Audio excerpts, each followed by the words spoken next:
সাল্লাল্লাহু আলাইহি ওয়া আলা আলিহি ওয়া সাহবিহি ওয়া সাল্লাম الذي أكمل الله به قصر النبوة أي ختم الله به النبوة وحكم لا نبي بعده وأعلن في القرآن بالبرهان أن محمدا صلى الله عليه وسلم خاتم النبيين والمرسلين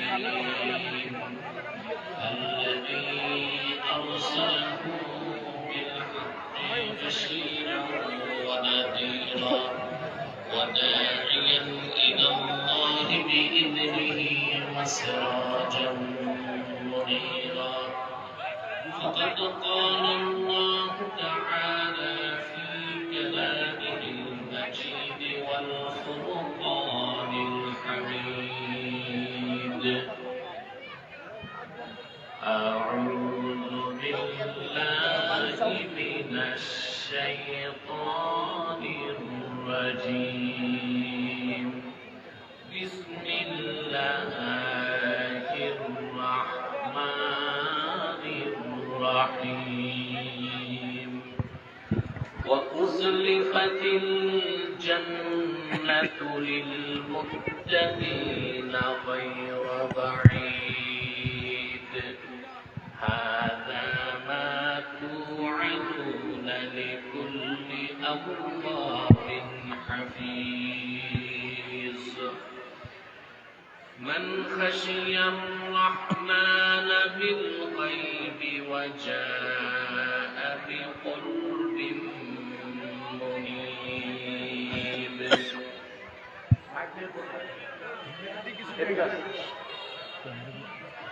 মাইক নষ্ট করছো কেন?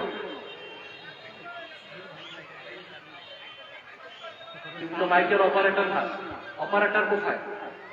এদিকে আসি। কি করছো কেন? কি দিছো? সাউন্ড স্পষ্ট না, ওখানে তো আওয়াজ নাই। ওরা তো মানুষ ধরে পিটাবে না। মাইক ঠিক করো।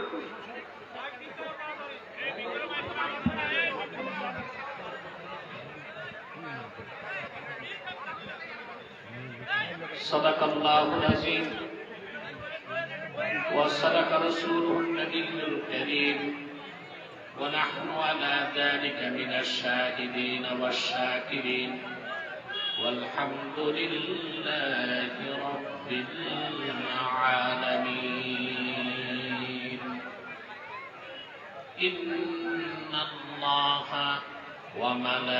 وملائكته يصلون على النبي يا أيها الذين آمنوا صلوا عليه وسلموا تسليما اللهم صل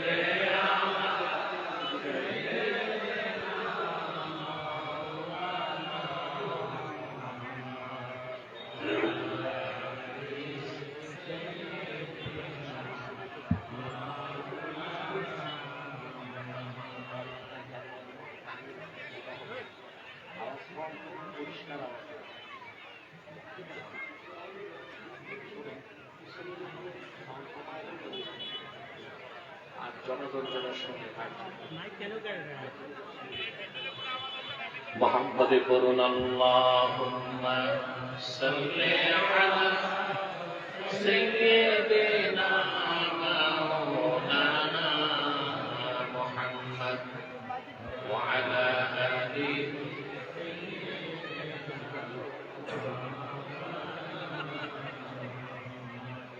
मेरा दिल तड़प रहा है मेरा चल रहा है सीना ये दवा वही मिलेगी मुझे ले चलो مدينة اللهم ঠিক আছে এভাবে ঠিক করুন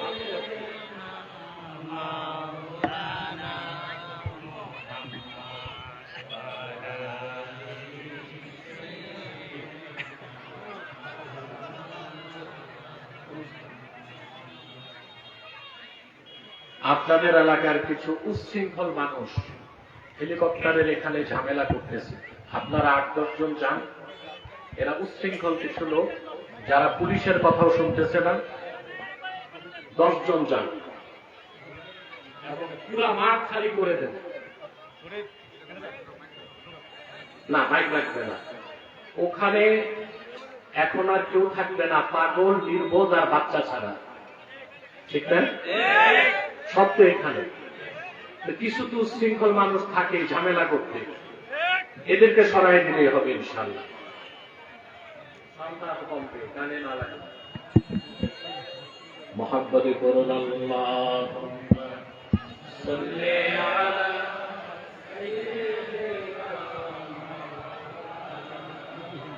وعلى آل سيدنا مدینے کی ہوا سے جنتی بو آتی ہے کھاکے پاکے مدینہ میں نور جنت چمکتی ہے اللہم صلی علی مولانا محمد وعلى آل سيدنا محمد رسول الله صلى الله عليه وسلم ختم الله به النبوة وحكما لا نبي بعده بلغ العلا بكماله سنة جميع خصاله صلوا عليه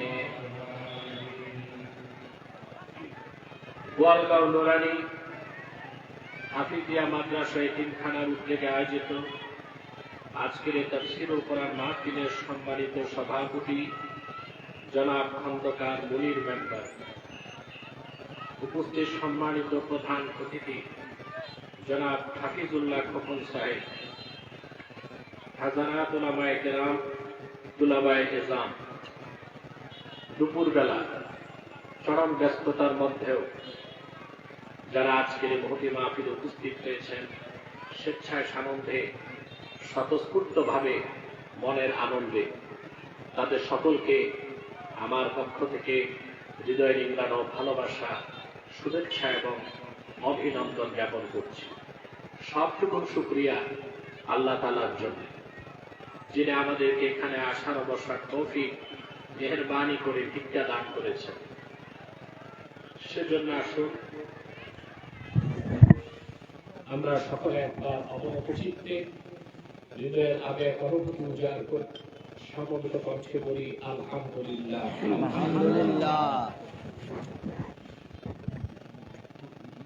অবনীত অসংখ্য দরুদ ও সালাম আল্লাহর সৃষ্টির প্রধান আকর্ষণ, বিশ্বসভার সভাপতি, সকল নবী রাসূলগণের মাথার তাজ, শামসুল হিদায়াত, বদরুদ্দুজা, সৈয়দুস সাকালাইন, ইমামুল মুরসালিন, খাতামুন নবিয়্যিন ওয়াল মুরসালিন, আফতাবে নবুওয়াত, শাহনশাহে রিসালাত, সরকারে দো জাহান, সুলতানুল মদিনা, নবিয়ুল আম্বিয়া, হুজুরে আকরম, নূরে মুজাসসাম, নূরুন আলা নূর, সৈয়দিনা হাবিবিনা শফিঈনা মাওলানা মুহাম্মদ সাল্লাল্লাহু আলাইহি ওয়াসাল্লামের উপর আল্লাহ তাবারাক ওয়া তাআলা যাকে আজ থেকে প্রায় ১৫০০ বছর আগে প্রেরণ করেছেন, সর্বশ্রেষ্ঠ ও সর্বশেষ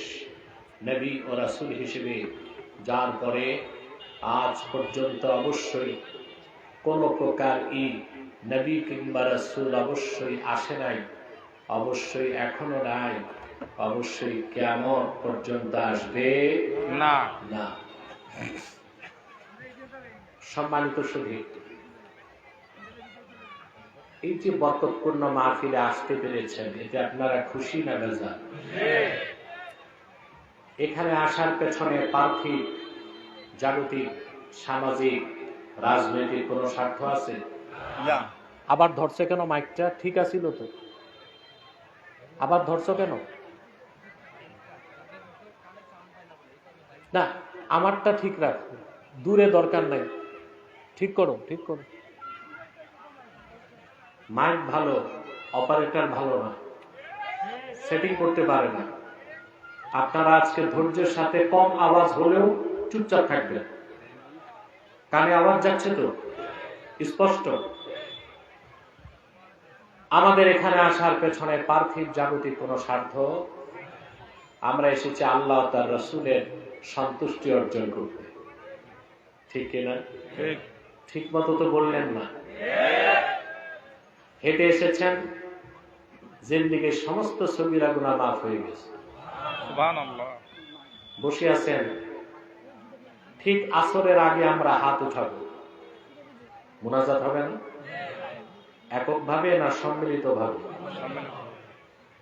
এককভাবে দোয়া কবুল হতেও পারে, নাও হতে পারে, কিন্তু সম্মিলিত মুনাজাত আল্লাহ ফেরত দেন না।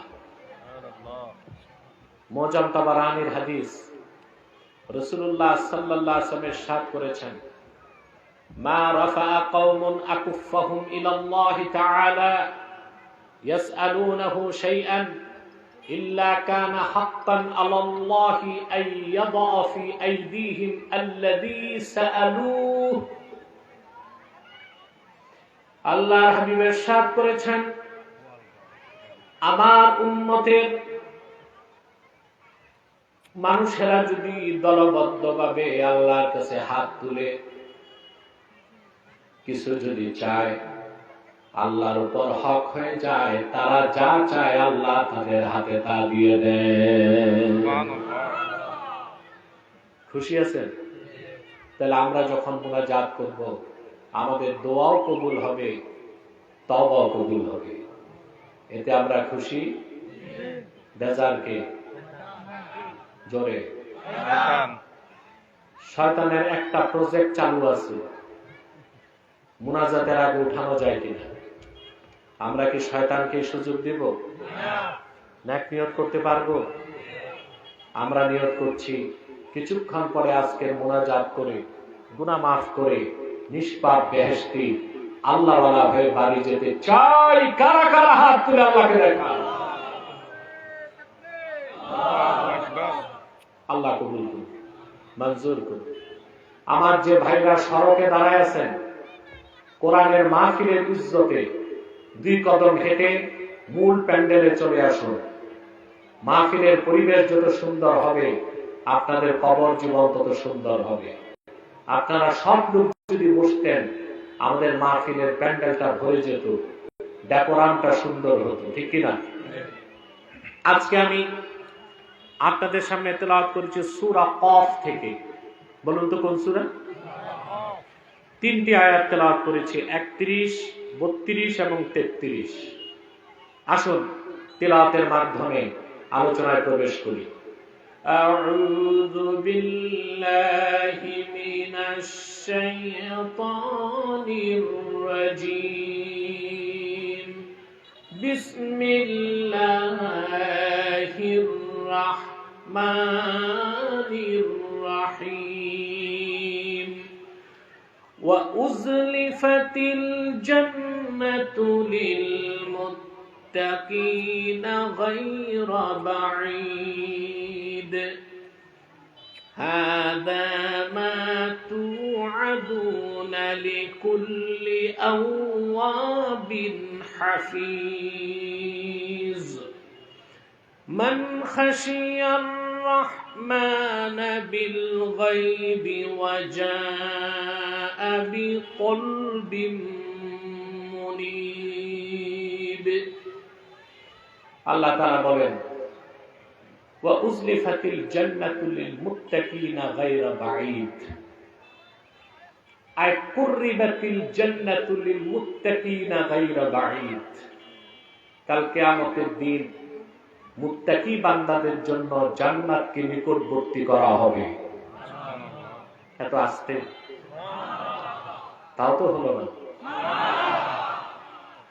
এখন মনে হলো আমি কবরস্থানে না মাহফিলে আছি।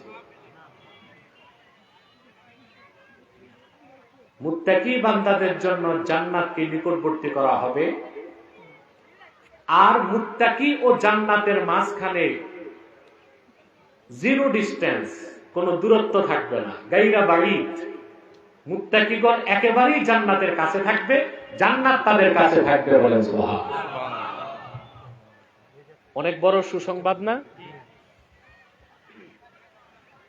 হাদা মা তুআদুনা লিকুল্লি আওয়াবিন হাফিজ।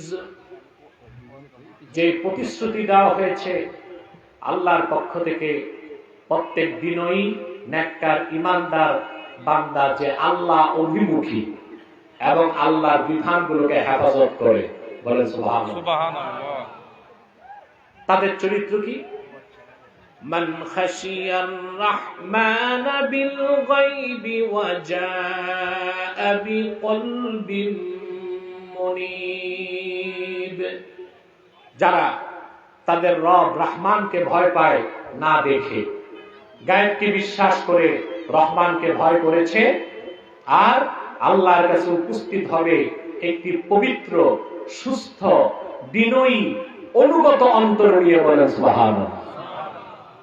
এই মানুষগুলোর জন্য বেহেশত অপেক্ষা করবে, তারা বেহেশতের অপেক্ষা করবে না, জান্নাত তাদের নিকটবর্তী করা হবে। বলেন সুবহানাল্লাহ।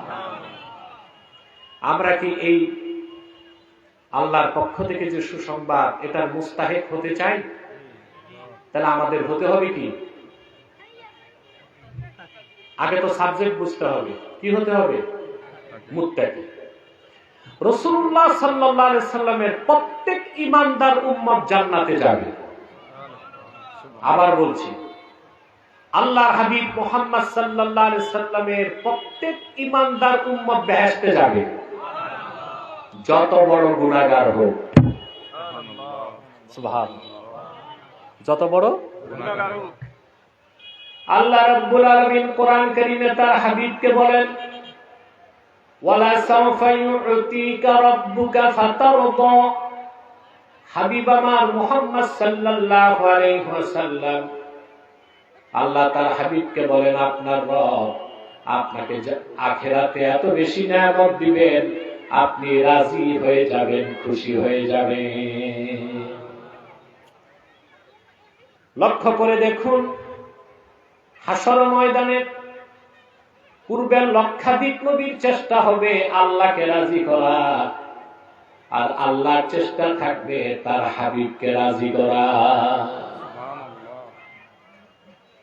সূরা দোহা নাযিলের পরে রাসূলুল্লাহ সাল্লাল্লাহু আলাইহি সাল্লাম সাহাবায়ে কেরামকে ডেকে বললেন, শোনো সাহাবীরা, আল্লাহ তাআলা আমার সঙ্গে ওয়াদা করেছেন হাসর ময়দানে কাল কিয়ামতের দিন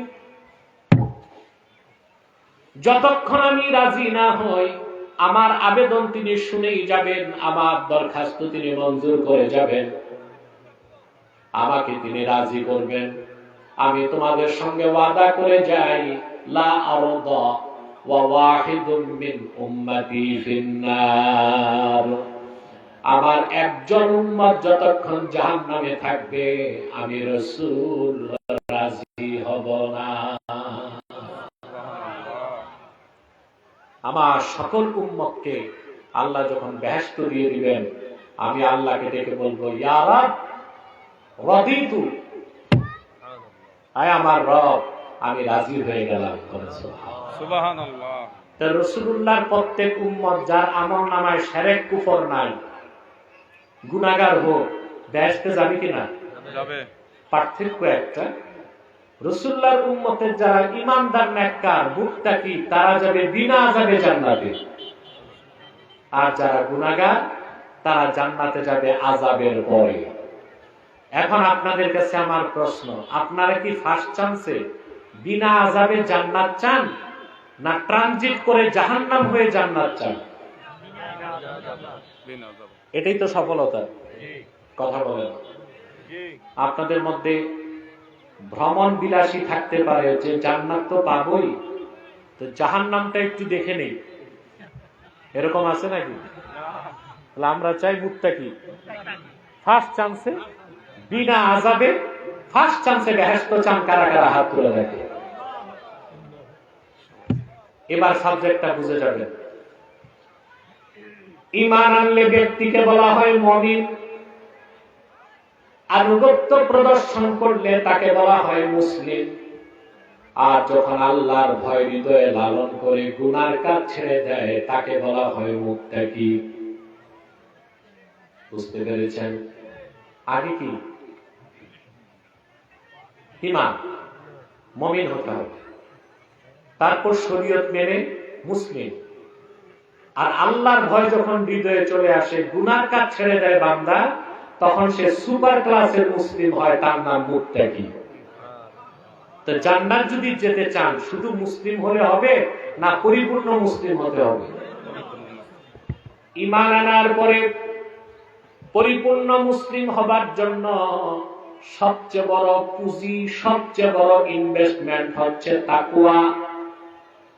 আল্লাহ রাব্বুল আলামিন বলেন, ইয়া আইয়ুহাল্লাযীনা আমানুত্তাকুল্লাহা হাক্কা তুকাতিহি ওয়া লা তামুতুন্না ইল্লা ওয়া আনতুম মুসলিমুন। আল্লাহ রাব্বুল আলামিন বলেন, ও ঈমানদারগণ, তোমরা যথার্থভাবে আল্লাহকে ভয় করো আর পরিপূর্ণ মুসলিম না হয়ে মৃত্যুবরণ করো না। আলটিমেটাম কে দিয়েছেন? পরিপূর্ণ মুসলিম না হয়ে আল্লাহ মরতে নিষেধ করছেন। কথা বলে না, জিটা ঠিক মতো বলেন। তো পরিপূর্ণ মুসলিম হতে চান, ঈমান আনার পর কি লাগবে? তাকওয়া। আপনি যখন পরিপূর্ণ মুসলিম হয়ে যাবেন আপনারই নাম মুত্তাকি। বলেন সুবহানাল্লাহ। এই তাকওয়া অর্জনের মাধ্যমে আপনি পৃথিবীতে পাবেন ইজ্জত, পাবেন রাহমাত, পাবেন কুওয়াত, পাবেন নুসরাত, আখিরাতে পাবেন জান্নাত। দুনিয়াতে কয়টা জিনিস পাবেন?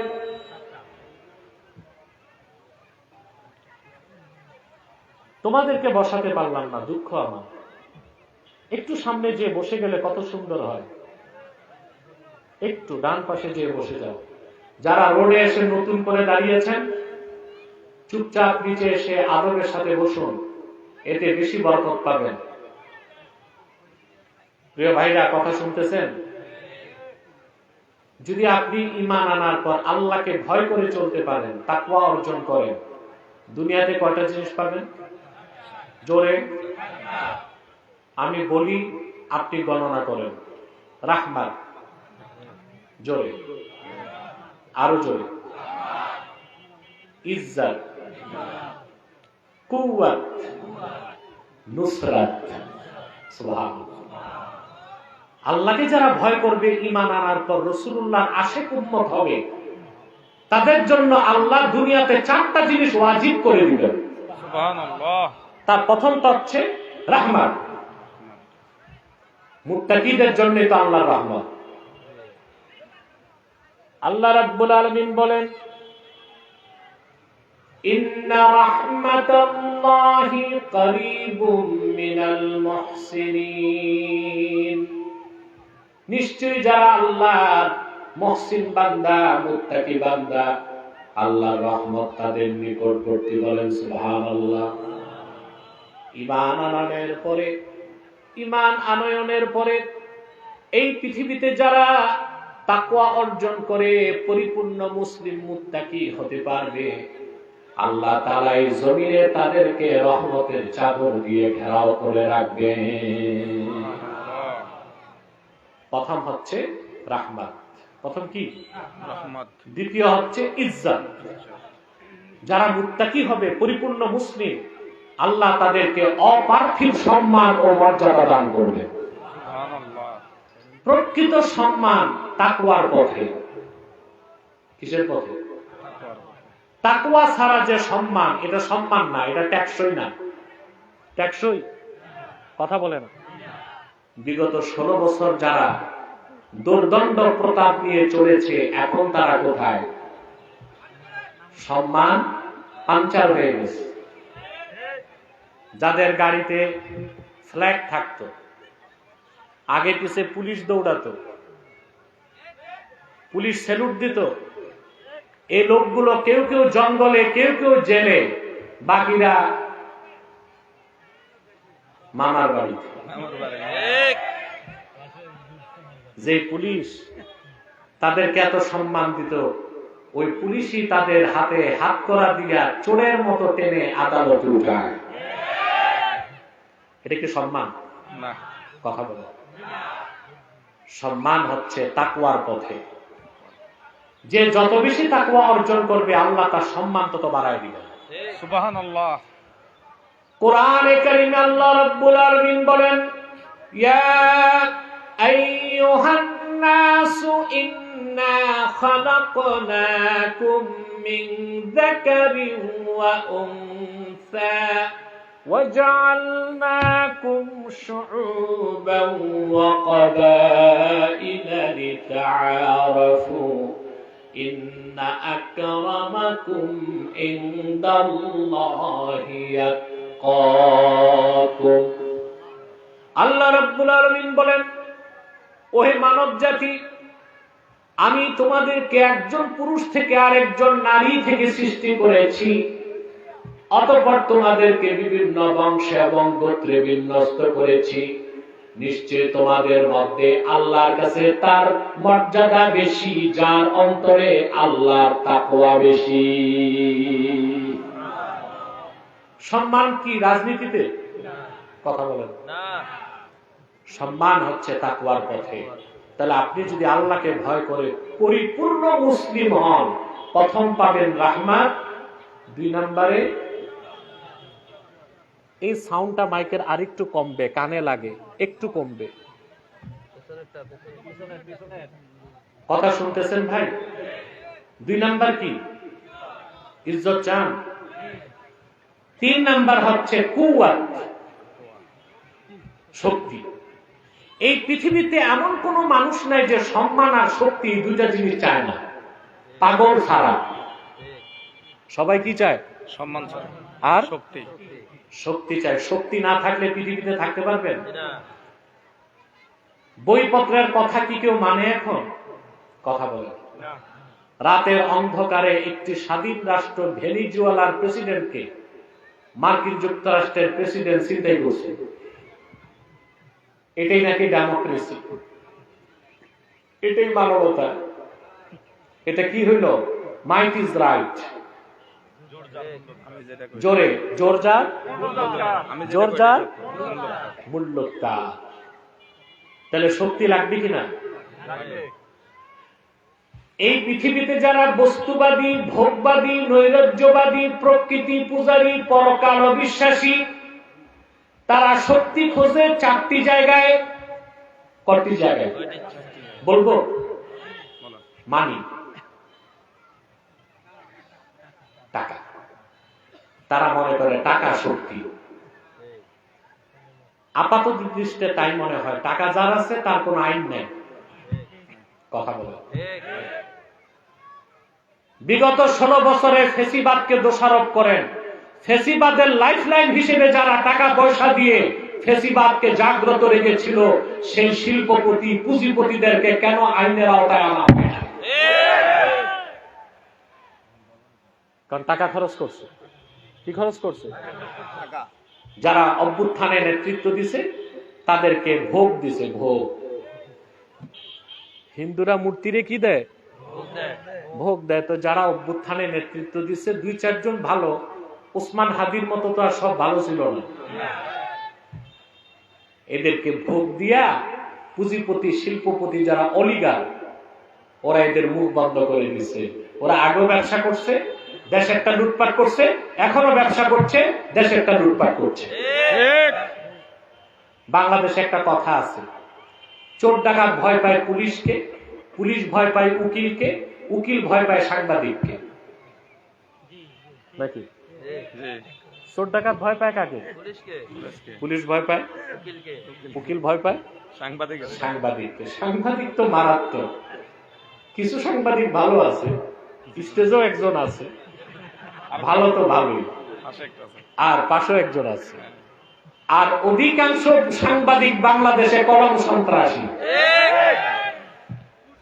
পয়সা দিলে হিরোরে জিরো, জিরোরে হিরো। কিন্তু সাংবাদিকরা ভয় পায় আবার পুঁজিপতি, অলিগার, দুর্নীতিবাজ, শিল্পপতিদেরকে। কারণ ওর তো টাকা আছে।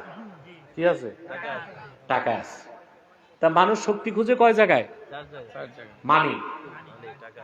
2 নাম্বার হচ্ছে মাসাল, পেশি শক্তি। যেমন আমেরিকা পেশি শক্তি দেখায়। রাতের অন্ধকারে ভেনেজুয়েলার প্রেসিডেন্টকে গুম করছে। শুধু তারে করে নাই, নিরীহ মহিলা তার বউকেও গুম করছে। আর এই আমেরিকায় কিনা নারীর মর্যাদার, স্বাধীনতার কথা বলে। যেই রাষ্ট্র আমেরিকার কাছে একটি রাষ্ট্রের প্রেসিডেন্টের স্ত্রী নিরাপদ নয়, সেই যুক্তরাষ্ট্রের পশ্চিমাদের মুখে নারীর স্বাধীনতা ও অধিকারের কথা শোভা পায় না। শোভা পায়? যত নারীর স্বাধীনতা, নারীর অধিকার সব বাংলাদেশে। সব কোথায়? আমেরিকার গণতন্ত্রের বয়স 26 সালে 250 বছর হবে। এই 250 বছরে কোন একজন মহিলাকে তারা প্রেসিডেন্ট বানায় না। আর ওরাই কিনা বাংলাদেশে নারী পুরুষের সমান অধিকারের স্লোগান দেবার জন্য পয়সা দিয়া নারীবাদীদেরকে নামায় দেয়। এগুলো দেখেন না বাংলাদেশে? কথা বলে না তো। মানুষ শক্তি খুঁজে কয় জায়গায়? প্রথম হচ্ছে 2 নম্বরে, 3 নম্বরে মিডিয়া। মিডিয়া যার কাছে আছে ওরে সবাই ভয় পায়, ঠিক কিনা? 4 নম্বরে হচ্ছে ম্যান্ডেট, সমর্থন। 4 নম্বরে কি? এই হচ্ছে 4M থিওরি, মানি, মাসল, মিডিয়া, ম্যান্ডেট। এই 4টা যার আছে পৃথিবীর মানুষের কাছে সে শক্তিশালী। এই 4টা সবচেয়ে বেশি আমেরিকার কাছে। এই জন্য তাকে বলা হয় সুপার পাওয়ার, পরাশক্তি। এই 4টা বেশি না তার? কথা বলে। আমেরিকার মানি কত জানেন? 2025 সালে তার রিজার্ভ হচ্ছে $29 ট্রিলিয়ন। কত? এটা গুনতে পারবেন না, ক্যালকুলেটর ফেল। 1000 বিলিয়নে 1 ট্রিলিয়ন। তার রিজার্ভ হচ্ছে $29 ট্রিলিয়ন। কিন্তু তার চেয়ে বড় ফকিন্নির বাচ্চা কেউ নাই, কারণ তার ঋণ আছে $37 ট্রিলিয়ন। ঋণ কত? মনে রাখবেন, চোর যখন চুরি করে দেখে টান করছে, তখন চোর আর চোর থাকে না, ডাকাতি শুরু করে। উপসাগরীয় যুদ্ধ 1990 সালের পর থেকে এই যুক্তরাষ্ট্র তেল চুরি করেছে লিবিয়া থেকে, সিরিয়া থেকে, ইরাক থেকে। আর এখন তার ঋণের বোঝা বেড়ে যাওয়াতে আর চুরি না, ডাকাতি শুরু করে দিয়েছে। এখন একটা রাষ্ট্রের প্রেসিডেন্ট কি সে চিন্তাই করে ফেলে, এটা চুরি না ডাকাতি? ডাকাতি। 4টা শক্তি তার বেশি না? মানি, মাসাল, মিডিয়া, ম্যান্ডেট। মাসাল, তার পেশি শক্তি সবচেয়ে বেশি। ওর কাছে এয়ারক্রাফট ক্যারিয়ার আছে 12টা, বিমান আছে 4500, অ্যাটম বোমা আছে 5000। পেশি শক্তি। মিডিয়া, আল জাজিরা ছাড়া সবগুলো চ্যানেল মিডিয়া তার হাতে। ম্যান্ডেট, সমর্থন, এটা নিতে তার বাইরে যেতে হয় না, জাতিসংঘ তার বাড়িতে। ঠিক না? আপনাদেরকে একটা প্রশ্ন করি, এই 4টা শক্তি যার কাছে, প্রবল ক্ষমতাধর, সুপার পাওয়ার, মধ্য এশিয়ার একটি গরিব মুসলিম রাষ্ট্রের কাছে হেরে গেছে, এটা জানেন? ওই রাষ্ট্রের নাম কি? জোরে। যে মোল্লাদের কাছে হারছে তাদের কাছে মানি নাই, মাসাল নাই, মিডিয়া নাই, ম্যান্ডেট নাই, ইমান আছে। কি আছে? সুবহানাল্লাহ, সুবহানাল্লাহ। এটা হচ্ছে কুওয়াত, শক্তি। আল্লাহ মুমিন মুত্তাকি সিনায় যে কুওয়াত শক্তি দেন, তা মোকাবেলা করার কোন পরাশক্তি দুনিয়াতে সৃষ্টি হয় না। আমি একটা দৃষ্টান্ত দিচ্ছি। আল্লাহ রাব্বুল আলামিন পয়গম্বর মুসাকে বললেন, ইযহাব ইলা ফিরআউনা ইন্নাহু তাগা। মুসা, তুমি জলদি করে ফেরাউনের কাছে যাও, সে সীমা লঙ্ঘন করছে। কি করছে? সীমা লঙ্ঘন করছে। মুসা আলাইহিস সালাম একটু চিন্তিত হলেন, আমি তার কাছে যাব কি নিয়ে? ফেরাউন ছিল প্রতাপশালী, ফেরাউন ছিল প্রতাপশালী। আপনার স্টেজে ফোনে কথা বলেন কেন? এটা তো আদবের খেলাফ। কথা শুনতেছেন? মনোযোগ আছে? আপনারা তো এসেছেন অনেক মানুষ, কিন্তু দেরিতে আসলেন কেন? আপনাদের তো যোহর নামাজ এখানে পড়া দরকার ছিল, ঠিক না? আর কিছু মানুষ বসলেও বসবে না, এগুলো ঘোড়া রোগ আছে, ঘোড়া রোগ। ঘোড়া বসতে পারে না, ঘোড়া দাঁড়ায় ঘুমায়, ঠিক কিনা? বাস এই দিক তাকায় মনোযোগ দিয়ে কথাগুলো শোনেন। মুসা আলাইহিস সালাম চিন্তা করছে, ওর তো প্রবল ক্ষমতা, আমি কি নিয়ে যাব? শক্তি লাগবে না? কথা বলে, অপশক্তিকে ডিফেন্স দিতে শক্তি লাগবে তো। মুসা আলাইহিস সালাম আল্লাহর কাছে শক্তি চাইলেন। মনে রাখবেন, মানুষের শক্তি মাথায়, পশুর শক্তি দেহে, আর ইমানদার মুত্তাকির শক্তি থাকে সিনায়। কোথায় থাকে? সিনায়। মানুষের শক্তি মাথায়, পশুর শক্তি। এত বড় হাতি, তার পিঠের উপর একজন ছোট্ট মানুষ বসে সার্কাসে তারে দিয়া খেলা দেখায়। দেহের শক্তি যদি বিজয়ী হতো, মানুষ কি হাতির পিঠে বসতে পারত?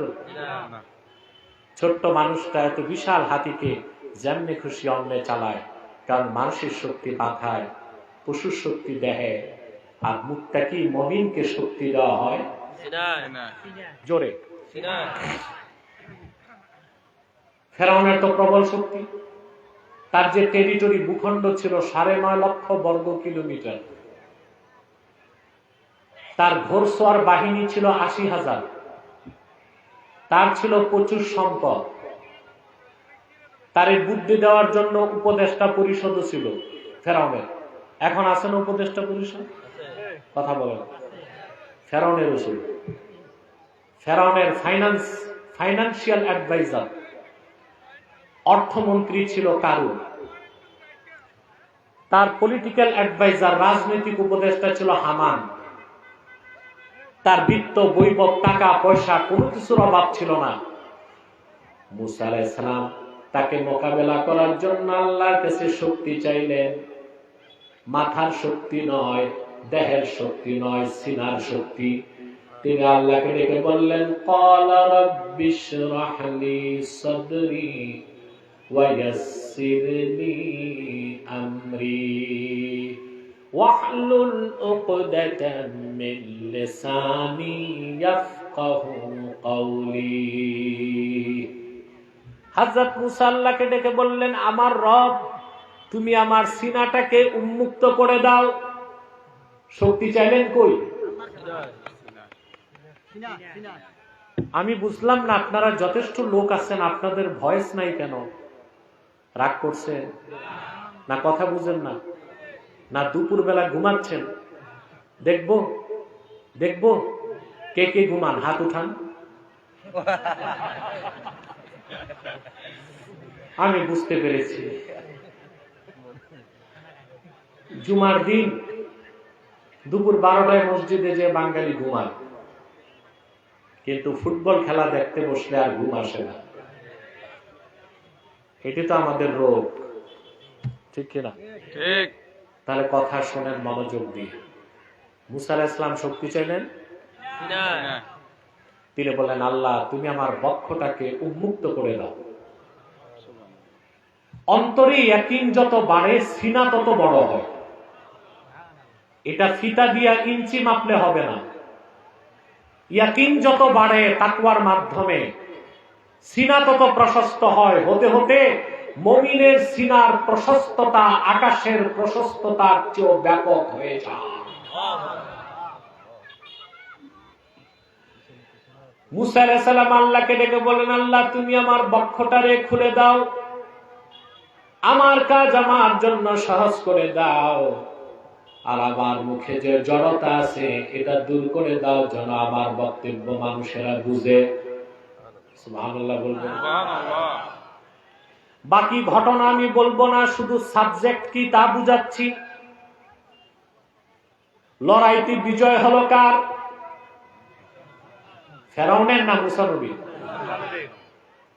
তাহলে বোঝা যাচ্ছে সবচেয়ে প্রবল শক্তি স্পিরিচুয়াল পাওয়ার। মুমিনকে অন্তরে আল্লাহ যে শক্তি দেন ওই কুওয়াত হচ্ছে মিনাল্লাহ, আল্লাহর পক্ষ থেকে। মুত্তাকি হওয়া ছাড়া কাউকে এই শক্তি আল্লাহ দান করেন না। বলেছেন তো দুনিয়ায় কয়টা জিনিস পাবেন? আল্লাহকে ভয় করে পরিপূর্ণ মুসলিম হলে দুনিয়ায় কয়টা জিনিস পাবেন? রাহমাত, ইজ্জত, কুওয়াত, 4 নম্বরে নুসরাত। আপনাকে আল্লাহ তাআলা কাফের মুশরিকদের মোকাবেলায় বিপদে আপদে আল্লাহর পক্ষ থেকে সাহায্য পাঠিয়ে দিবেন। সুবহানাল্লাহ, সুবহানাল্লাহ বলবেন।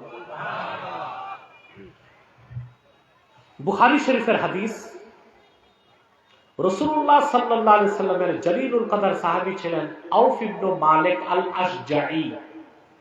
বলেন তো কি না? সাহাবীদের নাম মনে রাখবেন না? আপনারা তো বাচ্চাদের নাম রাখতে সময় ভালো নাম খুঁজে পান না।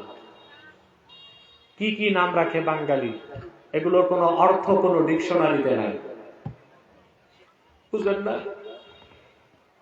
এটা হচ্ছে দিন সম্পর্কে জ্ঞান না থাকার কারণে।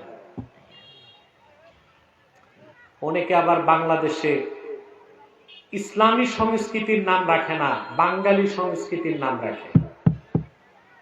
অতি মাত্রায় প্রগতিশীল, সেকুলার, ধর্মনিরপেক্ষতায় বিশ্বাসী এরকম এক বুদ্ধিজীবী 4 ছেলে, 4 ছেলের নাম রাখছে হকিস্টিক, ব্যালিস্টিক, নাট, বল্টু।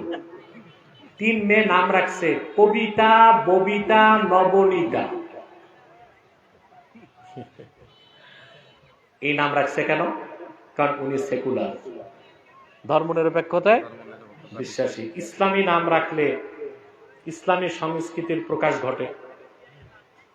আমরা নাম রাখবো ইসলামী নাম, অর্থবহ নাম, সাহাবায়ে কেরামের নাম, আউলিয়াদের নাম বরকত হিসেবে রাখবো, সন্তানের বরকত হবে। সুবহানাল্লাহ, ঠিক না?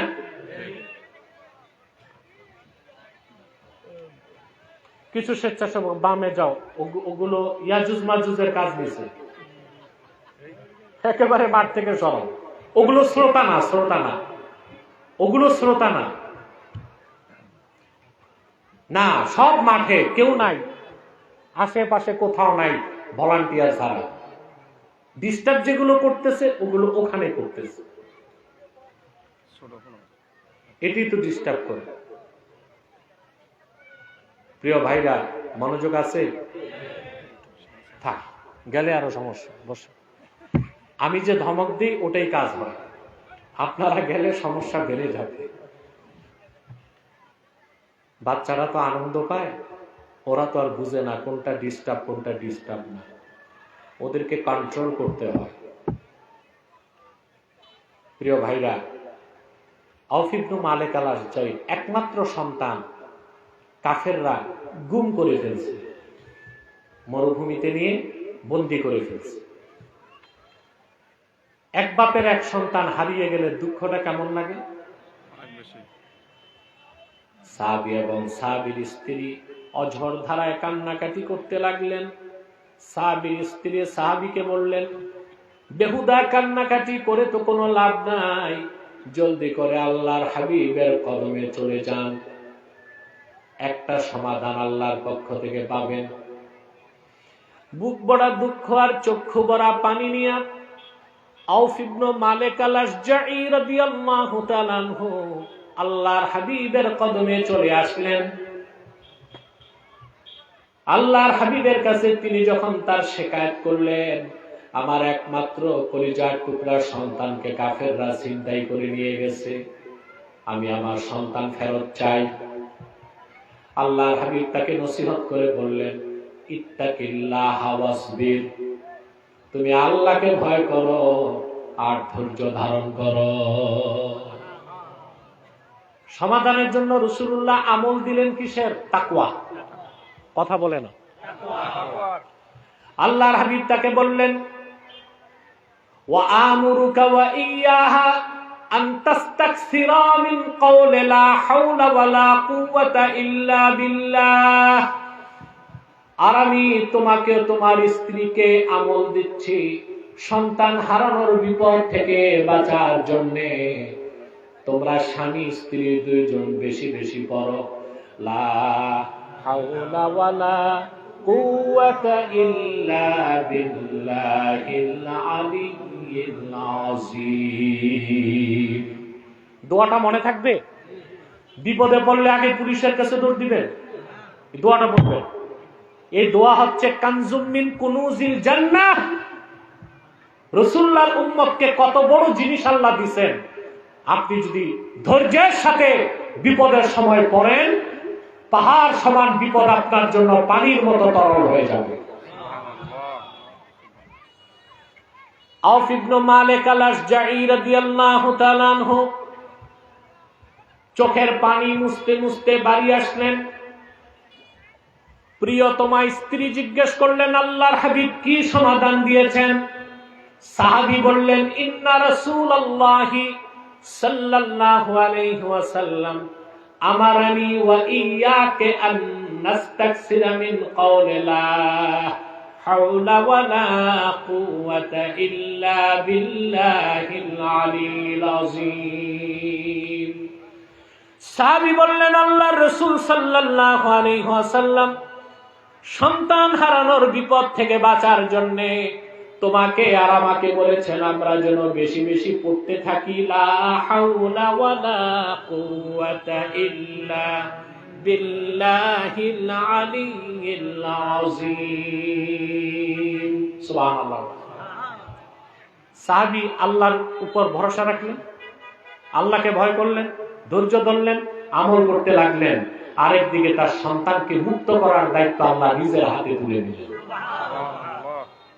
হাদিস সাক্ষ্য দেয়, যেখানে তাকে বন্দী রাখা হয়েছিল কাফেরদের মনোযোগকে আল্লাহ ঘুরাই দিলেন, তারা অমনোযোগী হয়ে গেল। সাহাবী সন্তানের হাতের বাঁধন আল্লাহ ঢিলা করে দিলেন, সে উঠে হাঁটা শুরু করছে বাড়ির দিকে। সুবহানাল্লাহ বলবেন না? কিছু দূর আসার পর সে চিন্তা করছে, এতদিন বাড়িতে ছিলাম না, বাসায় যে কি খাবো, বাবা মাই বা কি খেয়ে আছে। মরুভূমিতে সে দেখলো কাফেরদের অসংখ্য বকরির পাল চারণ ভূমিতে চড়ে বেড়াচ্ছে। বকরিগুলোর পিছনে যে সে বলল, চলো তোমরা আমার সাথে বাড়ি আসো। হাদিস সাক্ষ্য দেয়, আল্লাহর হাবিবের সাহাবী আউফ ইবনে মালিক আল-আশজাঈর কলিজার টুকরা সন্তান তার মায়ের কোলে ফিরে এসেছে। তার সঙ্গে কাফেরদের 4000 বকরি সাহাবীর বাড়ি চলে গেল। সঙ্গে সঙ্গে আল্লাহ তাআলা কোরআনের আয়াত নাযিল করে বললেন, ওয়া মাইয়াত্তাকিল্লাহা ইয়াজআল লাহু মাখরাজা ওয়া ইয়ারযুকহু মিন হাইথু লা ইয়াহতাসিব। যে ব্যক্তি মহান আল্লাহকে ভয় করে, আল্লাহর তাকওয়া হৃদয়ে লালন করে, বিপদের সময় পরিত্রাণের জন্য আল্লাহ তার জন্য পথ করে দেন, আর তাকে এমন জায়গা থেকে আল্লাহ রিজিক দেন যা সে ধারণাও করতে পারে না। বলেন সুবহানাল্লাহ। তাহলে আপনি যদি আল্লাহকে ভয় করে তাকওয়াবান পরিপূর্ণ মুসলিম হন, কয়টা জিনিস পাবেন? মুখস্থ হইছে? রাহমাত, ইজ্জত, কুওয়াত, নুসরাত। আখিরাতে পাবেন বিনা আযাবে ফার্স্ট চান্সে আল্লাহর জান্নাত। সুবহানাল্লাহ। যাবা যাবেন, কথা শুনতেছেন? পরকালে জোরে জান্নাত। সুবহানাল্লাহ। আল্লাহ তো জান্নাত তৈরি করছেন তার মুত্তাকি বান্দাদের জন্য, বাকি গুনাহগাররা না তাদের খাতিরে যাবে। সুবহানাল্লাহ। কোরআনে কারীমে আল্লাহ রাব্বুল আলামিন বলেন, মাসালুল জান্নাতিল্লাতী উইদাল মুত্তাকুনা তাজরি মিন তাহতিহাল আনহারু উকুলুহা দাইমুন ওয়া জিল্লুহা তিলকা উকবাল্লাযীনা ইত্তাকাও ওয়া উকবাল কাফিরিনান নার। আল্লাহ রাব্বুল আলামিন বলেন, সে জান্নাতের বৈশিষ্ট্য যে জান্নাত আল্লাহ ওয়াদা করেছেন মুত্তাকি বান্দাদের জন্য। ওই জান্নাতের নিচ দিয়ে স্বচ্ছ পানির ফোয়ারা প্রবাহিত আছে। সেই জান্নাতের খাদ্য এবং ছায়াটা চিরস্থায়ী। সে জান্নাত হচ্ছে মুত্তাকিদের আবাসস্থল, আর কাফেরদের আবাসস্থল হচ্ছে ভয়ঙ্কর জাহান্নাম। বলেন নাউযুবিল্লাহ। জান্নাত আল্লাহ কাদের জন্য বানাইছেন? জোরে। অন্যত্র আল্লাহ রাব্বুল আলামিন বলেন, ওয়াসারিউ ইলা মাগফিরাতিন মির রাব্বিকুম ওয়া জান্নাতিন আরদুহাস সামাওয়াতু ওয়াল আরদ উইদ্দাত লিল মুত্তাকিন। আল্লাহ পাক বলেন, ওয়াসারিউ ইলা মাগফিরাতিন মির রাব্বিকুম ওয়া জান্নাহ। মুমিনেরা দ্রুত দৌড়াও আল্লাহর রহমতের দিকে, আল্লাহর জান্নাতের দিকে।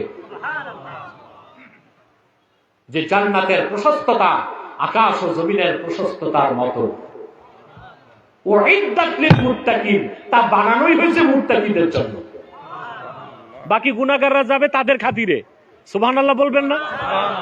বাকি গুনাহগাররা যাবে তাদের, রাসূলুল্লাহর প্রত্যেক উম্মত বেহেশতে যাবে। কেউ ফার্স্ট চান্সে, কেউ বুঝতেছেন বিষয়টা? আমরা কোন চান্সে? মুখে চাইলেই হবে? মুত্তাকি হইতে হবে। কি হইতে হবে? কোরআনে কারীমের অন্যত্র আল্লাহ তাআলা বলেন, কুল আউনাব্বিউকুম বিখাইরিম মিন যালিকুম লিল্লাযীনা ইত্তাকাউ ইনদা রাব্বিহিম জান্নাতুন তাজরি মিন তাহতিহাল আনহারু খালিদিনা ফিহা ওয়া আজওয়াজুম মুতাহহারাতুন ওয়া রিদওয়ানুম মিনাল্লাহ। আল্লাহ রাব্বুল আলামিন বলেন, প্রিয় হাবিব মুহাম্মদ সাল্লাল্লাহু আলাইহি ওয়াসাল্লাম, আপনি মানব জাতিকে বলুন, এই দুনিয়ায় যত সম্পদ আছে, বিত্ত বৈভব আছে, সুখ শান্তি আছে, ভোগ বিলাস আছে, এই সব কিছুর চেয়ে উত্তম যেটা আখিরাতে, তাদের জন্য যারা আল্লাহকে ভয় পায়, আমি কি তা তোমাদের বলবো নাকি? শোনো, মুত্তাকিদের জন্য তাদের রবের কাছে আছে অসংখ্য জান্নাত। সুবহানাল্লাহ।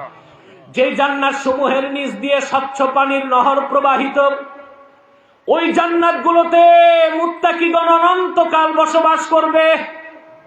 তাদের জন্য সেখানে রয়েছে অসংখ্য পবিত্র স্ত্রী।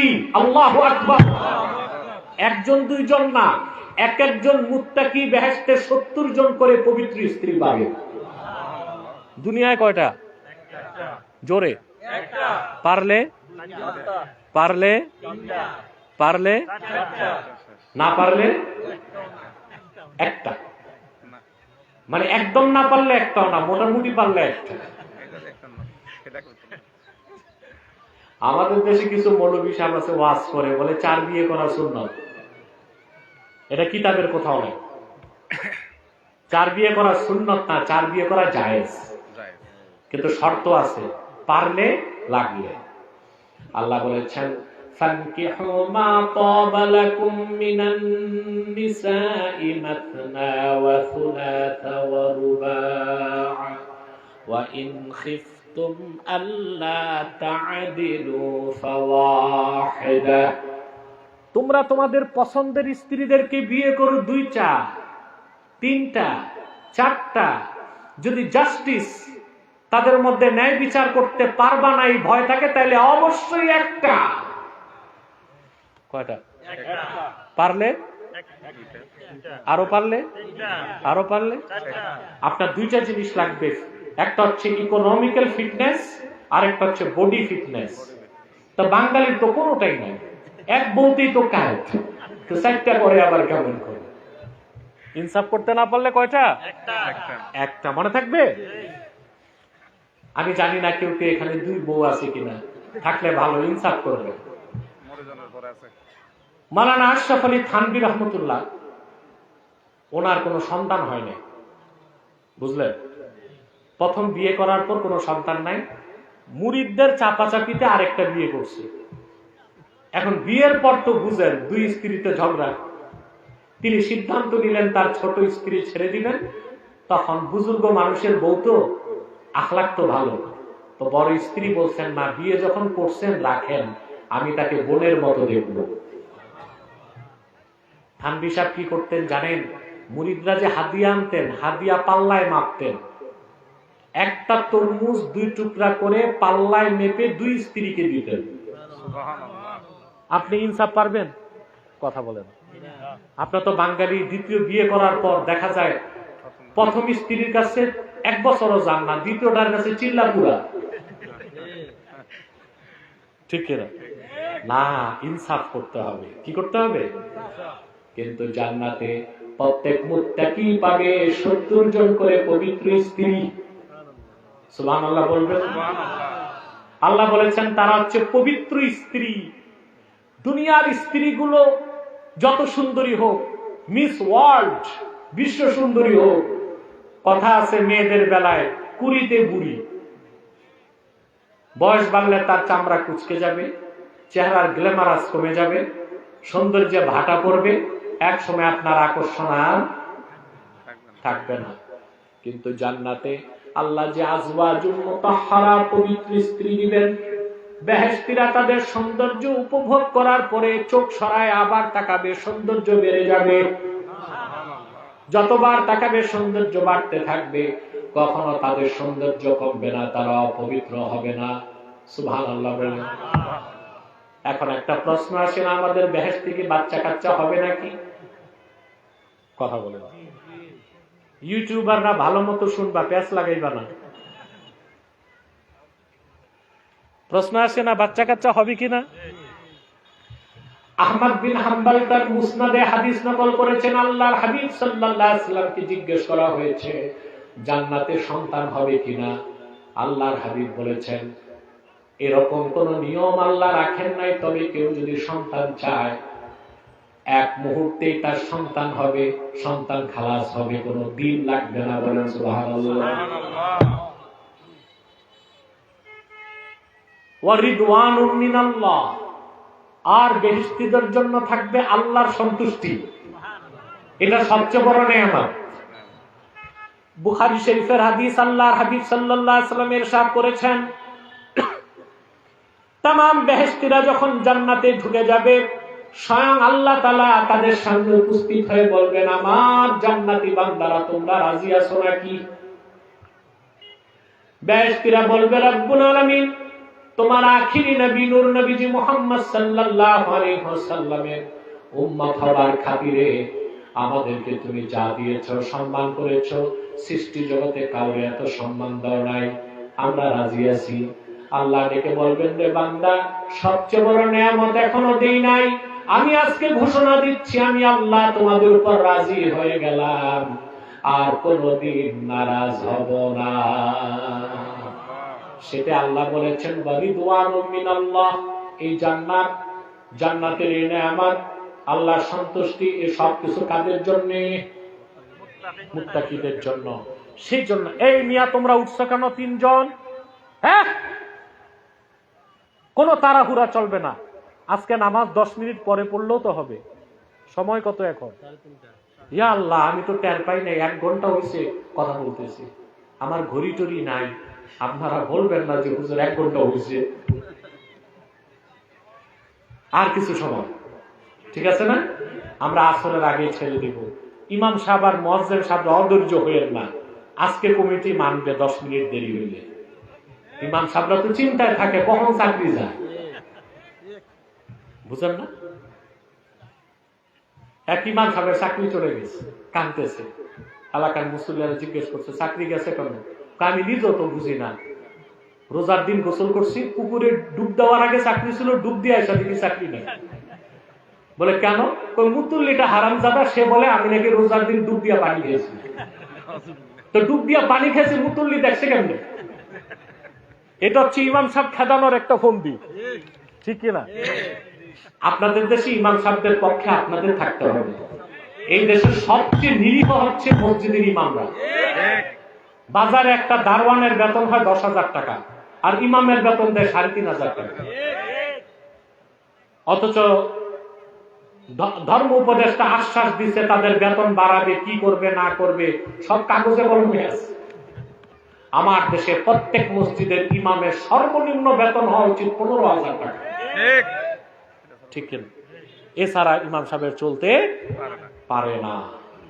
আর ইমাম সাহেবরা চাকরি নিয়ে ভয়তে থাকে, কখন চাকরি যায়। এলাকাবাসী যদি ইমামের পক্ষে থাকেন, মুতুল্লি, সভাপতি, সেক্রেটারির ক্ষমতা আছে, তার চাকরি নিবে? থাকবেন না? কথা বলে না। তাহলে আমাদের এখন কথা কি? ওয়াউজলিফাতিল জান্নাতু লিল মুত্তাকিনা গায়রা বাঈদ, কিয়ামতের দিন মুত্তাকিদের জন্য জান্নাত নিকটবর্তী করা হবে। তাদের মধ্যে আর জান্নাতের মাঝখানে জিরো ডিসটেন্স, কোন দূরত্ব থাকবে না। বল না সুবহানাল্লাহ। তো মুত্তাকি হবেন, ফর্মুলা কি? এটা না বললে কি আলোচনা পরিপূর্ণ হবে? বলে দিব। ঈমান আনলে মুমিন, শরীয়ত মানলে মুসলিম, তাকওয়া, আল্লাহর ভয় অন্তরে লালন করে গুনার কাজ ছেড়ে দিলে তারই নাম তাকওয়া, ব্যক্তির নাম মুত্তাকি। তাকওয়া কি? দাড়ি, টুপি, জুব্বা, কুর্তা? কথা বলে। দাড়ি আছে, টুপি আছে, জুব্বা আছে, কুর্তা আছে, একদম দরবেশ। খোঁজ নিয়ে দেখা গেছে দরবেশ না ধরবেশ। দরবেশ না কি ধরবেশ, এরকম লোক আছে বাংলাদেশে? কথা বলেন।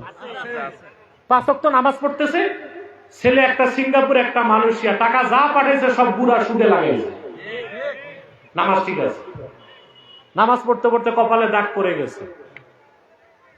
রোজাও রাখতেছে, হজও করে আসছে, বিচারে বসে 2 দিক থেকে বাইপাস, যেদিক টাকা বেশি ওই দিকে রায় যায়।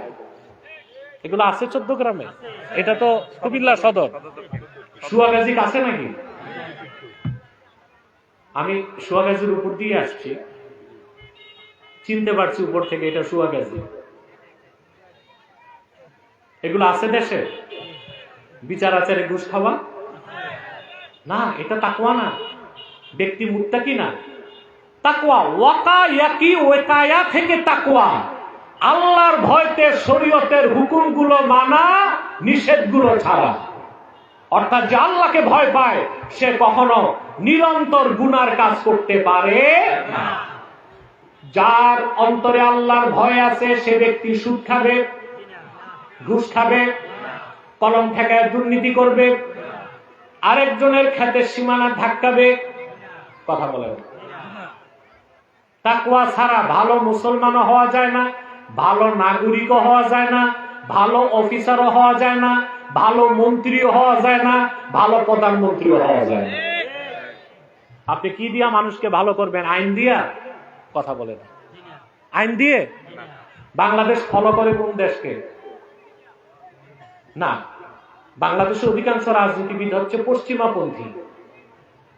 ব্রিটেন আর আমেরিকা এই দুই দেশের আইনকে, সভ্যতাকে তারা অনুসরণ করে। এখন দেখতেছি যাদের সভ্যতা এই দেশের রাজনীতিবিদরা আমদানি করতে চায়, এক্সপোর্ট করতে চায় বাংলাদেশে, পশ্চিমা সভ্যতা, ওই পশ্চিমা সভ্যতার ধারক বাহকরাই সারা দুনিয়ার চুরি ডাকাতি করে যাচ্ছে। তাদের কাছ থেকে আইন এনে, সভ্যতা এনে, আদর্শ এনে ভালো মানুষ হওয়া যাবে না। আজকে রাষ্ট্রের সংস্কারের জন্য চেষ্টা হয়েছে না? কথা বলেন। 9 মাস ঐকমত্য কমিশনে মিটিং হয়েছে, 31টা দল মিটিং করছে। কয়টা দল? 9 মাস মিটিং করছে। চা বিস্কুটের খরচ লাগছে 54 লাখ টাকা। কত? তারপর 88টা বিষয়ে একমত হয়েছে, বাকি 44টা বিষয় পয়েন্ট অফ ডিসেন্ট, মতভেদ আছে, একমত হইতে পারে না। আদৌ কি সংস্কার হয়েছে? চুরি বন্ধ হয়েছে? দুর্নীতি বন্ধ হয়েছে? ঘুষ খাওয়া বন্ধ হয়েছে না বাড়ছে? মানব রচিত কোন আইন কানুন দিয়ে মানুষকে সীমিত সময়ের জন্য কন্ট্রোল করা যায়, মানুষের চরিত্র বদলানো যায় না। একটি রাষ্ট্রের জনগণের চরিত্রকে বদলাবার জন্য কোরআন হাদিসের কোন বিকল্প নাই। আছে? আমাদের দেশে তাকওয়ার প্রয়োজন। তাকওয়া দরকার ব্যক্তি জীবনে, সমাজ জীবনে, রাষ্ট্র জীবনে, জীবনের সকল ক্ষেত্রে তাকওয়া ভিত্তিক জীবন যাপন করতে হবে। ঠিক কিনা বলেন? আমাদের এখন বাংলাদেশকে সংস্কার করতে হলে সর্বপ্রথম সংস্কার করতে হবে শিক্ষা খাতকে, শিক্ষা ব্যবস্থা। আমাদের শিক্ষা ব্যবস্থা আমাদের কি দিছে বলেন তো ভাই? 54 বছরে আমাদের শিক্ষা ব্যবস্থায় পড়াশোনা করে ভালো কোন আল্লাহওয়ালা বুজুর্গ হইছে না? সব মাদ্রাসায় পড়ে। কথা বলে।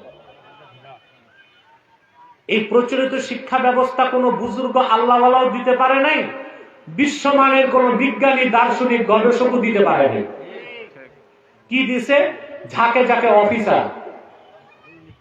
অফিসার প্রতি বছর public service commission BCS cadre পরীক্ষার মাধ্যমে আমাদেরকে উপহার দেয় অফিসার, সচিব, উপসচিব, ডিসি, এসপি, টিএনও, ইউএনও। এত অফিসার দিয়ে করবোটা কি মিয়া? যত অফিসার তত দুর্নীতি। আমরা না আল্লাহওয়ালা বুজুর্গ দিতে পারলাম দেশকে, আর না পারলাম বিজ্ঞানী, গবেষক, প্রযুক্তিবিদ দিতে। ঢাকা বিশ্ববিদ্যালয় প্রতিষ্ঠিত হয়েছে 1921 সালে। 100 বছর পার হয়ে গেছে, এই বিশ্ববিদ্যালয়ে বাংলার মানুষকে একজন বিজ্ঞানী দিতে পারে না, দার্শনিক, বিশ্বমানের কবি, সাহিত্যিক। যে কিছু কবি সাহিত্যিক দিছে, এগুলো বাংলা একাডেমিতে পাটের ঝোলা নিয়ে ঘুরে। নাস্তিক, বামপন্থী, ইসলামী আদর্শের কোন বিশ্বাস নাই, জ্ঞান নাই। ভারতের দালালি করে, ইসরায়েলের দালালি করে, পশ্চিমাদের দালালি করে, ইসলাম ও মুসলমানের বিরুদ্ধে তারা কবিতা লেখে, সাহিত্য রচনা করে। ঠিক কিনা? বিজ্ঞানী দিতে পারছে? পৃথিবীর মানুষ নৌকা থেকে শুরু করলো, এখন সাবমেরিন বানায়। আমরা নৌকাতে শ্যালো মেশিন ফিট করে ট্রলার বানাইছি। আমি জানি না জাতীয় বাহন কি বাংলাদেশে, যদি থাকে ওটা রিক্সা হওয়া দরকার। এই রিক্সা আসছে কোত্থেকে? জাপান। জাপান জাপান জাপান থেকে। জাপান রিক্সা বাদ দিয়ে এখন রকেট বানাচ্ছে, আর আমরা বাঙালি সেই রিক্সাতে মোটর ফিট করে টেসলা বানাইছি। ঠিক কিনা? তো শিক্ষা ব্যবস্থায় কি দিচ্ছেন আপনারা? 54 বছরে আল্লাহওয়ালা বুজুর্গ লোক তৈরি করতে পারেন নাই, বিজ্ঞানী, গবেষকও বানাতে পারেন নাই, শুধু বানাইছিল অফিসার। আর এরা দেশের টাকা লুটপাট করে বিদেশে পাচার করছে। ঠিক কিনা? শিক্ষা ব্যবস্থাকে তাকওয়া ভিত্তিক করুন। প্রাইমারি থেকে বিশ্ববিদ্যালয় পর্যন্ত প্রত্যেকটা স্তরে কোরআন হাদিসের শিক্ষাকে বাধ্যতামূলক করুন। সঙ্গে বিজ্ঞান থাকবে, প্রযুক্তি থাকবে, রোবোটিক সায়েন্স থাকবে, এআই, আর্টিফিশিয়াল ইন্টেলিজেন্স থাকবে, ফিজিক্স থাকবে, কেমিস্ট্রি থাকবে, বোটানি, জুলজি, কসমোলজি সব থাকবে। এই শিক্ষা ব্যবস্থায় যারা পড়াশোনা করবে, একদিকে তারা হবে আল্লাহওয়ালা বুজুর্গ চরিত্রবান, আর একদিকে তারা হবে যোগ্য বিজ্ঞানী, দার্শনিক, গবেষক, প্রকৌশলী, প্রযুক্তিবিদ এবং কর্মকর্তা। ঠিক কিনা বলেন? ঘুষ থাকবে, দুর্নীতি থাকবে। এখন তো অফিসার ঘুষ খাওয়ার আগে চিন্তা করে দুদকের কমিশনার দেখলো কিনা, কথা বলে না। তখন তো অফিসার চিন্তা করবে যিনি কোরআন হাদিসের শিক্ষা লালন করবে, আল্লাহর ভয় তার অন্তরে জাগ্রত থাকবে, তিনি ঘুষ খাওয়ার আগে দুদক কমিশনারের কথা মনে করবে না। তিনি বিশ্বাস রাখবেন আল্লাহর পক্ষ থেকে তার কাছে দুইজন কমিশনার আছে। নাম কি? কিরামান কাতিবিন। তাহলে আমরা তাকওয়া ভিত্তিক জীবন যাপন করবো, পারবো ইনশাআল্লাহ। একটাই আমল, ঈমান আছে, জীবনের সকল ক্ষেত্রে আল্লাহর ভয়টা অন্তরে রেখে চলবো। চাকরি বাকরি, ব্যবসা বাণিজ্য, উঠা বসা, লেনদেন, ক্রয় বিক্রয়, মুআমেলা মুআশারা, সকল ক্ষেত্রে আল্লাহর ভয় হৃদয়ে লালন করব। যেই ক্ষেত্রে আল্লাহর বিধান কি, যদি হুকুম থাকে করব, যদি নিষেধ থাকে বাদ দিব। ওয়া উজলিফাতিল জান্নাতু লিল মুত্তাকিনা গায়রা বাঈদ, মুত্তাকিদের জন্য জান্নাতকে নিকটবর্তী করা হবে। বলেন সুবহানাল্লাহ। আল্লাহ যেন আমাদেরকে কবুল করেন, মঞ্জুর করেন, বলুন আল্লাহুম্মা আমিন। এই কালেকশন এতক্ষণ করো নাই কেন? কিসের কালেকশন? ব্যাগ নিয়ে যাবে। এই উঠবেন না কেউ, ধৈর্যের সাথে বসেন। নতুন মাদ্রাসা তো, একজনকে আমি পাগড়ি দিব ইনশাআল্লাহ মুনাজাতের সাথে সাথে। বাকি ব্যাগ যাচ্ছে আপনাদের কাছে, প্রত্যেকেই ব্যাগে কিছু কিছু দিবেন। পারবেন না? নতুন বিল্ডিং এর কাজ হচ্ছে, আমি আর কষ্ট দিচ্ছি না। 1 মিনিট, আমি বললে যাবা। এখন বসো, প্রস্তুত থাকো, বসো, এখন বসো বাবা, বাবা বসো, বসো, বসো, ওখানেই বসে থাকো, আমি বললে যাবা। সাইডে বসো। প্রিয় ভাইরা, আমি তো এখন বিদায় দিব আপনাদেরকে, ঠিক না? মুনাজাত করে। এখানে আপনারা বিভিন্ন দল ও মতের লোক আছেন না? কথা বলেন। একটা দলের লোক না, বিভিন্ন দলের লোক। এখানে বিএনপি আছে, জামাত আছে, এনসিপি আছে, আওয়ামী লীগও আছে। কেউ যদি বলে আওয়ামী লীগ নাই, সে মিথ্যাবাদী। যারা অপরাধ করছে, জুলুম করছে, তারা না চলে গেছে, কেউ জেলে, কেউ জঙ্গলে। বাকি লাখ লাখ আওয়ামী লীগ আছে না দেশে। এদের ক্ষেত্রে আমাদের আচরণ হবে ক্ষমা সুন্দর, কাউন্সিলিং করে, ক্ষমা করে তাদেরকে বুকে মিলায় নিতে হবে, সঠিক পথে আনতে হবে, ঠিক না? আক্রোশ, ঘৃণা, প্রতিশোধের রাজনীতি বাংলাদেশে যতদিন চলবে, বাংলাদেশকে সুস্থ এবং সুস্থ কাঠামোর উপর দাঁড় করানো সম্ভব হবে না, ঠিক কিনা ভাই? তো বাংলাদেশে সবাই চায় রাজনৈতিক ঐক্য। কি চায়? আমি দেখছি রাজনৈতিক ঐক্য রাজনীতিবিদদের দরকার। আমরা যারা রাজনীতি করি না, আল্লাহর দ্বীনের স্বার্থে কাজ করি, আমাদের দরকার অরাজনৈতিক ঐক্য। কি দরকার? আমি যদি রাজনৈতিক ভাবে আপনাদেরকে ডাকতাম, এই লোকগুলো আসতেন? এটা কুমিল্লা কত আসন? 6। 17 আসন, 6। বলেন নাউজুবিল্লাহ জোরে। আমি নিজে যদি এই আসনে দাঁড়াই, যে লোকগুলো আছে 3 ভাগের 1 ভাগ লোক আমাকে ভোট দিবে না। এটাই সত্য, এটাই বাস্তব। এটা আমার দেশের অনেক পীর সাহেব, অনেক বক্তা বুঝে না, মনে করে যা শ্রোতা সব তো আমার ভোটার। নির্বাচনে যে রেখে জামানত গেছে, পাশের আগে বাস। ভাই, রাজনীতি যারা করে করুক, আমরা চাই ইসলামের পক্ষে কথা বলার জন্য সর্বোচ্চ সংখ্যক লোক যাক সংসদে, এটা আমরা চাই, ঠিক কিনা? কিন্তু আমি খেলাফায় বিশ্বাসী, আমার আদর্শ আমি লালন করি, প্রচার করি। আপনাদেরকে আমি ঐক্যবদ্ধ হতে বলবো অরাজনৈতিক ভাবে। এখানে কে বিএনপি, কে জামাত, কে এনসিপি, এটা দেখা যাবে না। আমরা 3টা স্বার্থে এক হয়ে যাব। রাজি? ইসলামের সুমহান স্বার্থ রক্ষায় ঐক্যবদ্ধ হয়ে যাব। মুসলমানদের মৌলিক দাবিগুলো আদায়ে এক হয়ে যাব, আর বাংলাদেশের স্বাধীনতা রক্ষায় এক হয়ে যাব। আমাদের এই 3 স্বার্থের বিরুদ্ধে কাজ করছে 3টি অমুসলিম সম্প্রদায়। বুঝলেন? তার মধ্যে সবচেয়ে নিকৃষ্ট হচ্ছে কুখ্যাত কাদিয়ানী সম্প্রদায়। নিঃসন্দেহে তারা কাফের এবং অমুসলিম। তাদেরকে যারা কাফের বলবে না তারাও কাফের, কারণ তারা আল্লাহর আখিরি নবী মুহাম্মদ সাল্লাল্লাহু আলাইহি সাল্লামকে আল্লাহর শেষ নবী হিসেবে বিশ্বাস করে না। চিল্লায় বলেন নাউজুবিল্লাহ। সেজন্য তারা কি? তাদেরকে যারা কাফের বলবে না তারা কি? মানুষকে ধোঁকা দিতে তারা মুসলমানদের মতো দাড়ি রাখে, টুপি লাগায়, নাম রাখে, তাই বলি কি তারা মুসলমান হবে? দাড়ি রাখলে কেউ যদি মুসলমান হতো তো রবীন্দ্রনাথ ঠাকুরের চেয়ে বড় মুসলমান কে হইতো? সে কি মুসলিম ছিল? না, মুসলিম। টুপি লাগালে মুসলমান হওয়া যায়? দিল্লি পার্লামেন্টে হিন্দু এমপিরাও তো টুপি লাগায়, তাই বলি কি মুসলমান হবে? নাম রাখার দ্বারা মুসলমান হওয়া যায়? এক শয়তান বোতলে পেশাব করে উপরে নাম লেখছে শরবত, ওটা কি শরবত হবে? তদ্রুপ কাদিয়ানীরা কাফের।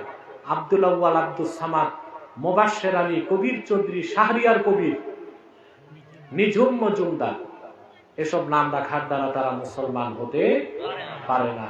আমার ভাইরা, আমার বন্ধুরা, আমার আল্লাহ ও নূর নবীজি আমার মুহাম্মদ মুস্তাফা সাল্লাল্লাহু আলাইহি সাল্লামের ইসলাম ও কোরআনের হাজার হাজার হাজার বছর পরে বর্তমান ভারতের কুখ্যাত পাঞ্জাবের কুখ্যাত গুরুদাসপুরের কুখ্যাত কাদিয়ানে ইংরেজ আমলে এক শয়তান নিজের নবী দাবি করছে। চিল্লায় বলেন নাউজুবিল্লাহ। শয়তানটার নাম রাখছিল তার বাপ মির্জা গোলাম আহমদ কাদিয়ানী। সাবধান, তাকে গোলাম আহমদ বলা যাবে না, কারণ গোলাম আহমদ অর্থ আহমদ এর গোলাম। কোন কাফের কোনদিনও আহমদ এর গোলাম হতে পারে না। আর কাদিয়ানের কাজ্জাব ছিল শেষ দরজার কুখ্যাত কাফের। সে গোলাম আহমদ এর গোলাম ছিল না, সে ছিল কুখ্যাত শয়তানের কুখ্যাত গোলাম। কাদিয়ানের কাজ্জাব, মিথ্যানুগতের দাবিদার মির্জা গোলাম শয়তান কাদিয়ানির উপর গজব এসেছে 1908 সালে। যখন গজব এসেছে, কাদিয়ানের কাজ্জাব মিথ্যানুগতের দাবিদার মির্জা গোলাম শয়তান কাদিয়ানি 1908 সালে ধ্বংস হয়ে কুখ্যাত জাহান্নামের কুখ্যাত কুকুরে পরিণত হয়েছে। তার অনুসারীরাও ধ্বংস হয়েছে। বর্তমানে কিছু কাদিয়ানি বাংলাদেশে আছে, 100টা আস্তানা করে ফেলছে তারা। সবচেয়ে দুঃখ, আপনাদের কুমিল্লা কোটবাড়িতে একটা আস্তানা করে ফেলছে। নাম পরিবর্তন করে করে তারা মিথ্যা পরিচয় দেয়।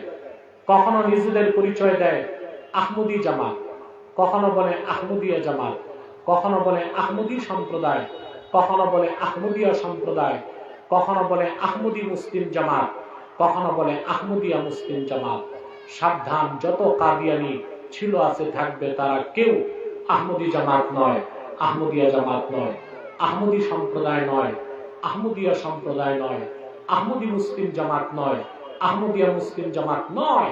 তারা শয়তানি জামাত, কুখ্যাত জাহান্নামের কুখ্যাত কুকুরের দল। আমাদের সকল দলের একটাই দাবি, অনতিবিলম্বে স্বাধীন বাংলায় শয়তান কাদিয়ানীদেরকে রাষ্ট্রীয়ভাবে অমুসলিম ঘোষণা করতেই হবে, করতেই হবে, করতেই হবে। এই দাবি আদায় যদি জানমাল দিতে হয়, কারা কারা প্রস্তুত আছেন হাত তুলে? সবাই আল্লাহু আকবার, আল্লাহু আকবার। সংসদে আইন চাই, সংসদে আইন চাই। কাফের কাফের কাফের কাফের, জিন্দাবাদ জিন্দাবাদ জিন্দাবাদ জিন্দাবাদ। আমরা আছি আপনার সাথে। আল্লাহু আকবার, আল্লাহু আকবার, ইয়া রাসূলুল্লাহ। প্রিয় ভাইরা, প্রিয় ভাইরা, এই শয়তানদেরকে আপনারা অর্থনৈতিক সহযোগিতা করবেন না? করেন? জি করেন। প্রাণ কোম্পানির যত জিনিস তাদের, সেজান কোম্পানির জুস তাদের, RFL এর পণ্যগুলো তাদের, প্রথম আলো নামের প্রথম অন্ধকার পত্রিকা, ডেইলি স্টার, ভিশন, এগুলো তাদের। নৈতিক দায়িত্ব হিসেবে এগুলো ধরবেন না, কিনবেন না, বেচবেন না, মনে থাকবে। আরেকটি অমুসলিম সম্প্রদায় আমাদের যুবকদের থাবা দিছে, এটা হিজবুত তাওহীদ। এটা হিজবুত তাওহীদ না, হিজবুত শয়তান। আরেকটা অমুসলিম সম্প্রদায় আমাদের স্বাধীনতায় হাত দিতে চায়, এটা হচ্ছে খ্রিস্টান মিশনারি ঈসাই জামাত। খ্রিস্টানদের একটা গোপন দল ঈসাই জামাত নামে খ্রিস্ট ধর্ম প্রচার করে। তারা বলে যে তারাও মুসলমান, জিজ্ঞেস করলে বলে আমরা ঈসার উম্মত মুসলমান। ঈসার উম্মত মুসলমান না খ্রিস্টান? তাদের টার্গেট হচ্ছে বাংলাদেশের একটা অংশকে আলাদা করে তারা খ্রিস্টান রাষ্ট্র বানাবে। এক সাগর রক্তের বিনিময়েও তা হতে দেওয়া হবে না। আপনাদের এক থাকতে হবে। রাজি আছেন? যাও স্বেচ্ছাসেবকরা যাচ্ছে, প্রত্যেকেই কিছু কিছু ব্যাগে দিবেন। পারবেন না ইনশাআল্লাহ? পকেটে হাত দেন, পকেটে, নিজের পকেটে, পাশের লোকের পকেটে। এবার প্রত্যেকে কিছু কিছু মাহফিলের জন্য, মসজিদের জন্য দান করবেন। এটা মসজিদের জন্য দিচ্ছেন আপনারা।